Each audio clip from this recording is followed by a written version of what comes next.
steam's rolling off the lake this morning. Oh, there's the cattle dealer. Good morning, guys, and welcome back. So we are headed over this morning early. Just got done milking, stopped in quick to feed the heifers, and we are headed out to mow one of our last fields. This is actually a field that's, I don't know, probably about 3/4 of a mile away from us. It's someone else's field, and it's one of our last second crop fields that we're gonna be mowing. I've got the 1066 back today.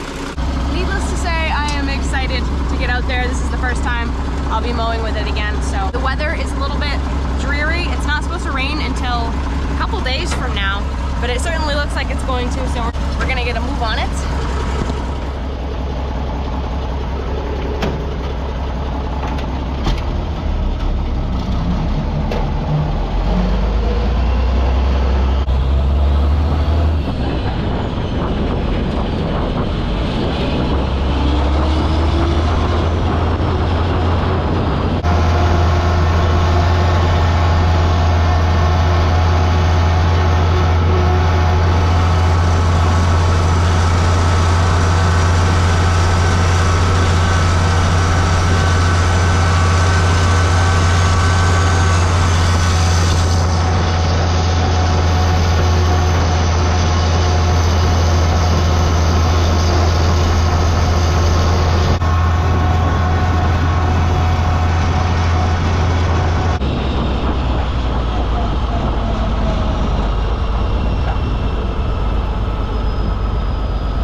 Two pieces.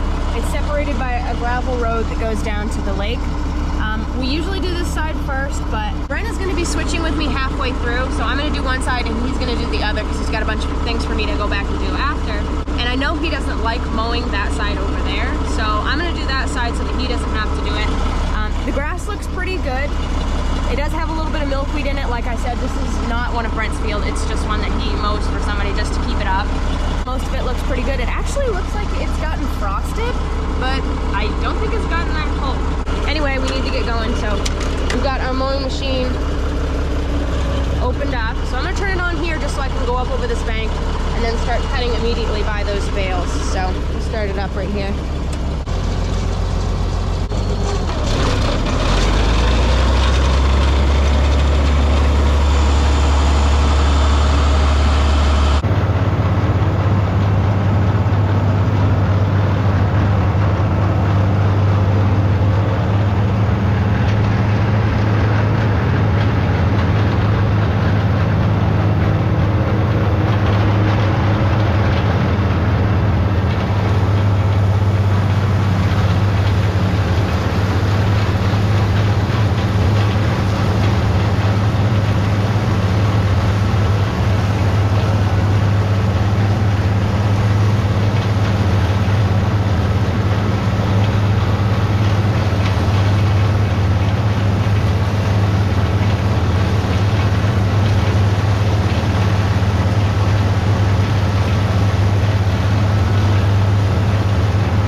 came over and switched a little bit early. He's gonna finish mowing that side and mow for like an hour, he said, and then he has to go somewhere. So I'm gonna come back and finish mowing, but I've got a few things to do back at the farm while he's doing this.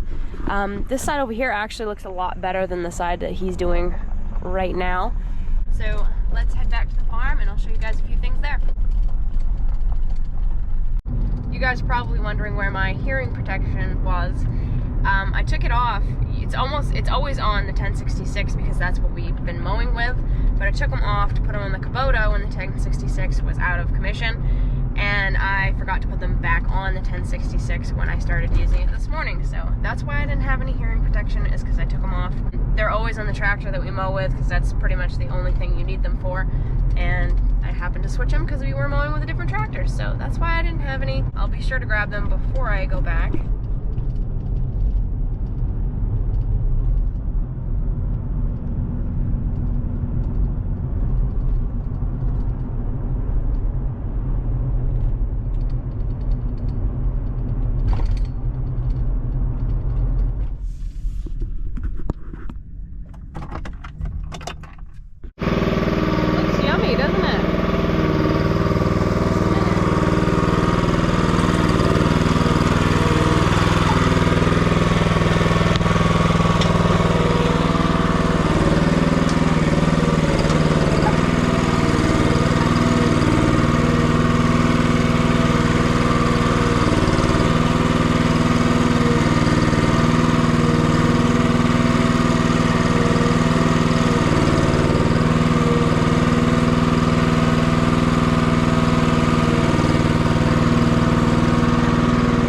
Alright, so I know we've been kind of jumping around a lot here, but it is still the same night. It's almost time for milking, but not quite. See, we were going to start a little bit early because the vet was coming to do some preg checks for us tonight.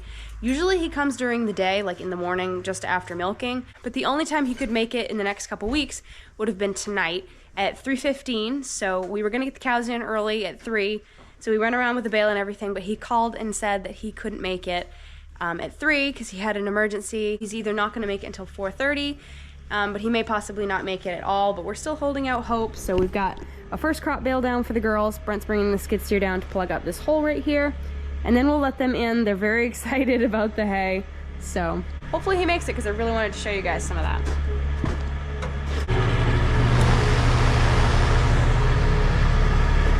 Hey. Look.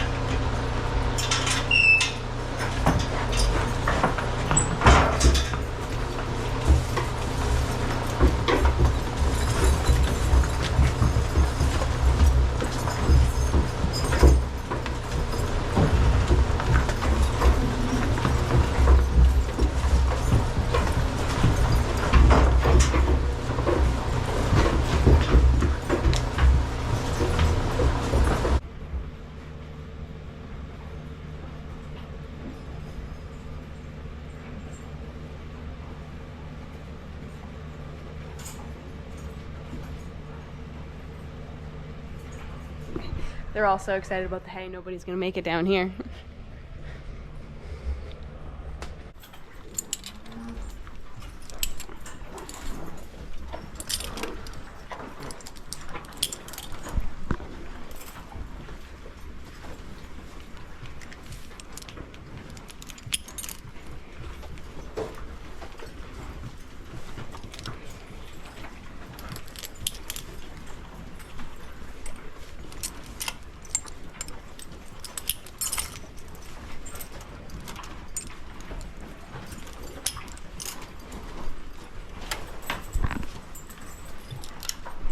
Alright, so we've got everybody in here. I was actually proactive this time and I made a whole list of the ones that we have to check. We did cross a couple off because last night Brent checked a couple cows that he knew were probably bred and he thought were pretty close to being able to bump them. And we did get a couple crossed off the list. So yeah, I just write down the date and everything so I can hang it up there and reference it so I can move all these over into the cow's actual record sheets. It's just easier this way. That way I don't have to carry the entire book with me and try to find the cow and write the cow down while we're standing there doing it. I just date this and I can just go back and write them down whenever I have time. So I also write bred and open. Usually I write a total of how many cows we're checking. That's the only reason I write bred and open, but I didn't do it this time. That way I can just keep, you know, tally marks, just make sure the numbers work out even and everything, we didn't forget anybody.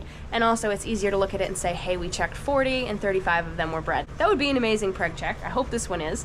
Kind of getting ahead of myself. I don't even know if it's gonna happen yet, but yeah, so that's all ready to go.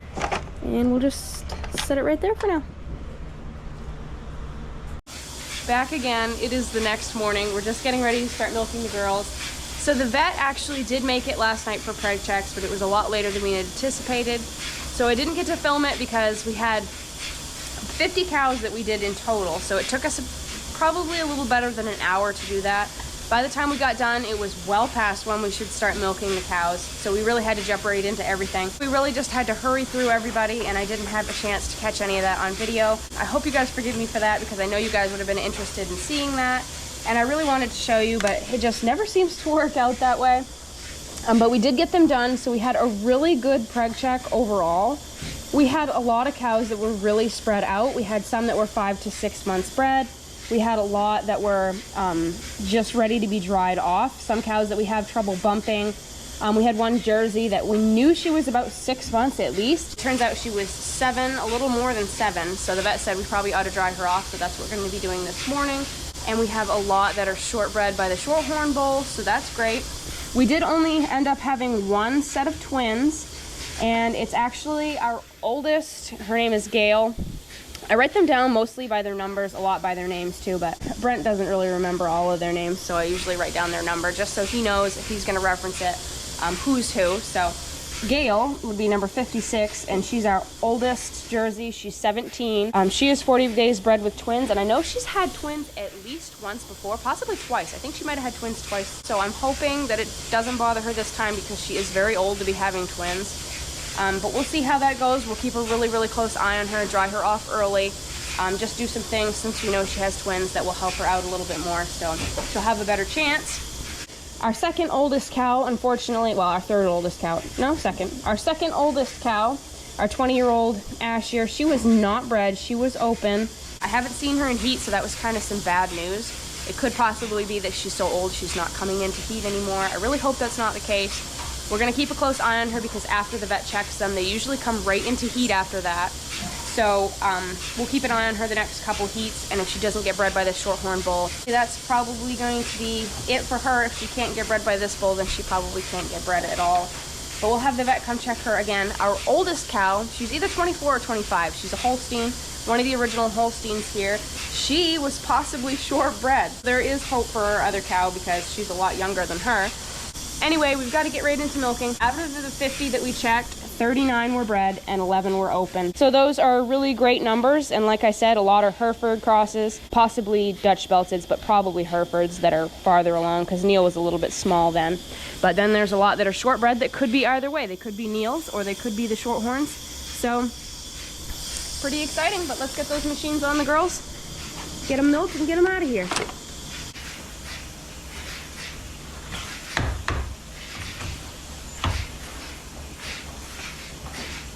Got one pulsator, it's just about ready to go. Really? Yeah. This one here? What? This one. I've had to restart it twice. Yeah. Next time we go to time, I'll get it here. This one ready? Yeah.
Oh.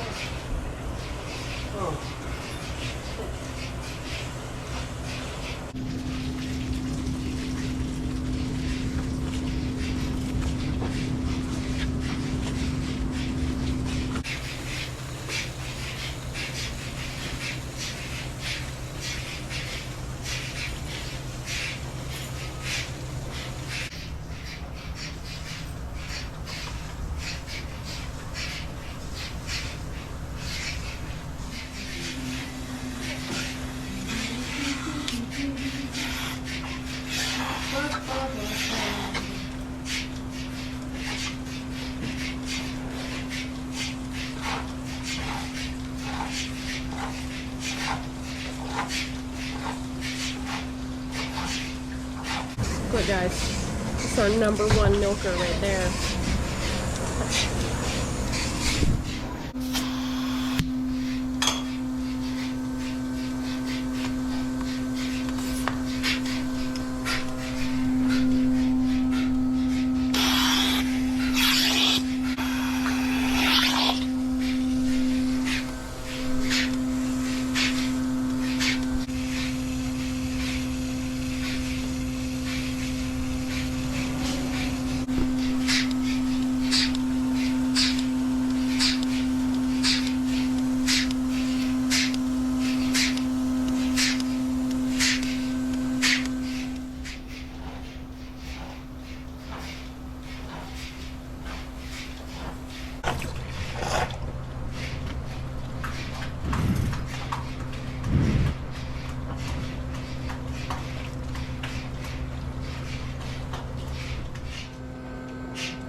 Up and we're getting ready to let the girls out, but I did want to make an introduction first since I know I didn't do this video, and it's been a really crazy video in general anyway. Apologize for that, but before they go out, this lady right here, since I've been talking about her all morning, this is Gail. She is our 17, almost 18-year-old Jersey. She's the one with the twins. She's 40 days bred with twins. She has had twins, like I said, at least once before. I think she's had twins twice before. One time, one died, and the last time she had them on her own, and both were absolutely fine. So she's a tough old girl. That was, I think, 3 calves ago, maybe, that she had twins. So hopefully she makes it through this all right. Back in 2017, when we were feeding the last of our corn silage, she was the last cow that we had personally. We did have somebody else's cow have a twisted stomach. We were keeping the cow for them, and she had a twisted stomach, so technically she would have been our last twisted stomach. But of Brent's actual cows, she is the last cow to have a twisted stomach. We had the vet come operate on her, and he said it wasn't really, he wasn't optimistic for her since she was older.